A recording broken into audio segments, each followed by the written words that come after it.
Hello, so welcome back to Daily Dose of Rust Language. In this part 3 of lifetimes in Rust. So as I've promised, in the part 3 we'll go through a few examples to answer a few questions that people have around the world about Rust lifetimes. And today we're going to start with this particular question. Okay, so this was asked sometime in 2016. Okay, and the question was this: can anyone tell what the lifetime error is in the following code? He said he looked it over himself, but he couldn't find out what is wrong and how to fix it.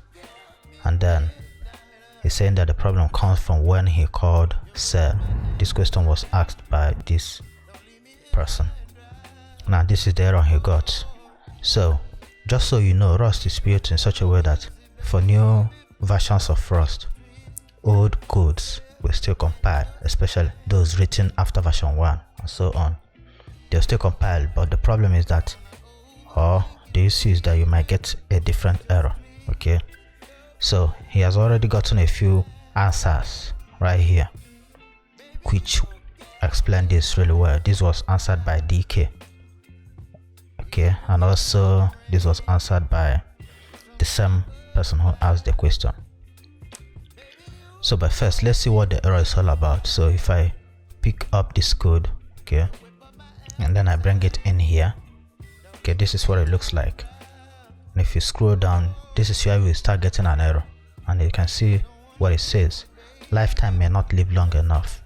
Argument requires that this lifetime called 1 must outlive this lifetime called A. You can see it's pointing out line 19 and it's calling that reference 1, and then it's annotating this reference in line 18 with A. Now, but first let's look at what is going on here. We have two structs, foo and bar. So bar has just one field, which is a string slice. And just so you know, you usually start having these errors when you are using references, and you can see that we are using a lot of references here. For example, here string slices will be a reference, and then this bar struct has an associated function called new, which is used to construct bar. Okay, so if you want a new instance of bar, you call this new associated function and then you pass something.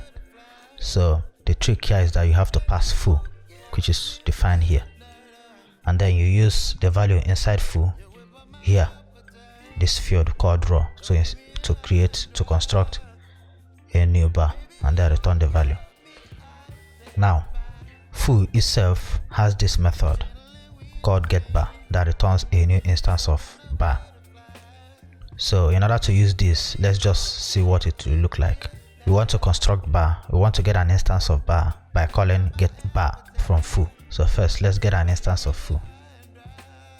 So for this value cell, so this is cell is actually a struct, okay, that helps you. Since, let me give you an example to explain what this cell is. Let's say you have the cell. This is a string slice, right? But you cannot change it, it's immutable. Okay, but we want to be able to change it internally inside foo. So what we can do is to use the cell struct, okay, and then we use the new associated function to create it. Sorry, we have to provide foo here. Okay, now to show you what I mean here, if you can access foo and then you access cell and then you call dot set inside it and then modify the value.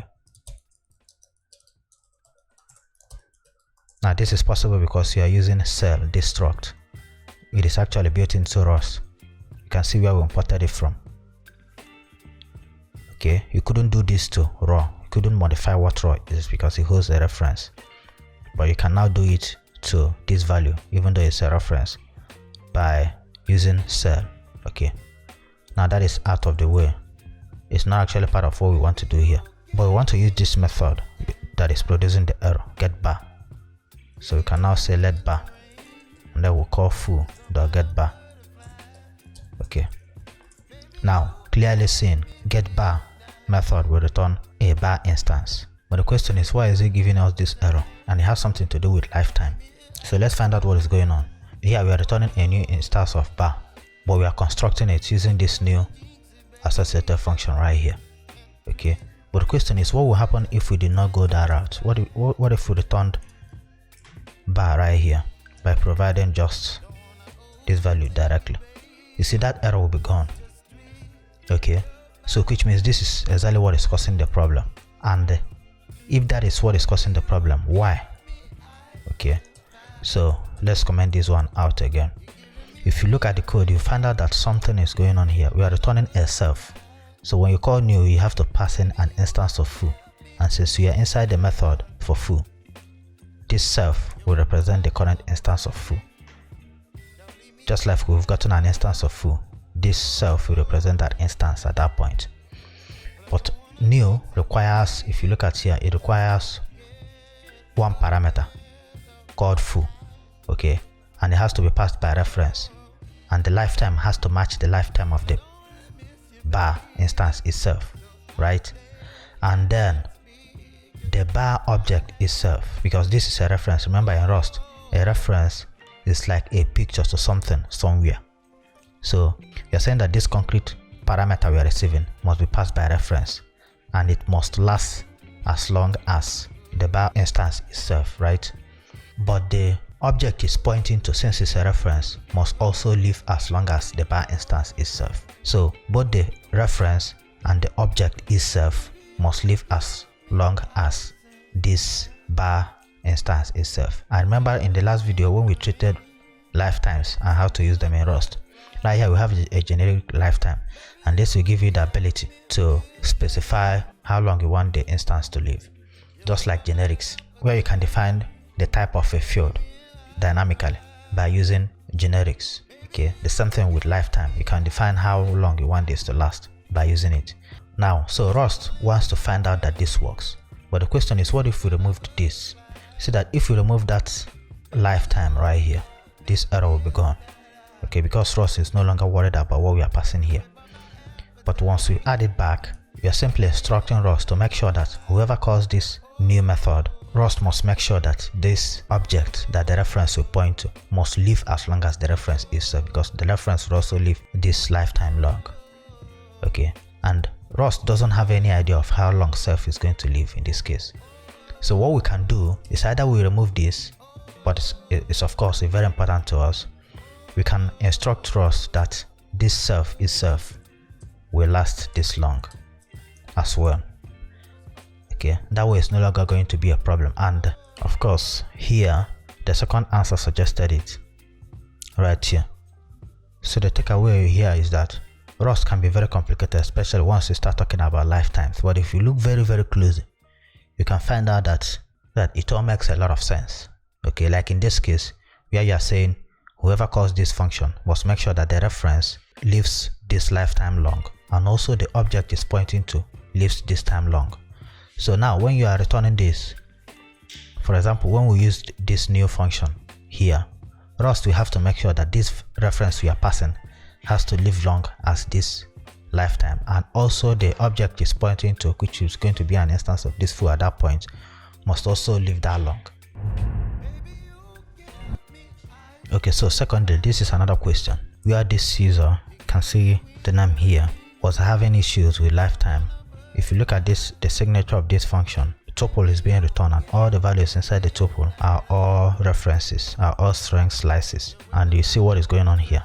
So I've actually answered the question, and this one is quite easy to understand, right? In order to understand it, you have to understand the elision rule that we talked about earlier, which is how Rust implicitly assigns lifetime to both the input and the outputs. And in those three rules, Rust will need some input parameter in order to know what lifetime to assign to them. And rightly, this user has also pointed this out. Right here it says Rust can only infer the lifetime of return types if you have a reference in the arguments. Okay, but this function doesn't have any reference. So you have to tell Rust how long these references that you are returning are going to live, right? And as rightly pointed out by this answer, since the values in this tuple will be string slices, which are going to be references, you need to let Rust know how long they are going to live. So it's either you return strings, objects here instead of references. In fact, as a rule of thumb, most times when your function is not accepting any parameters, be very careful about returning references. You'll be better off returning an object that will be stored in the heap, like a string right here, okay, and not by reference, so that you won't have to worry about the lifetimes and all that. And that is what is rarely suggested here. So this will unwrap the string slices to strings, and then you can return them. Or you can do it this way, as I've advised, by calling to strings on the string slices, and then at the end you will succeed in returning strings by defining that you're going to return string objects instead of string slices.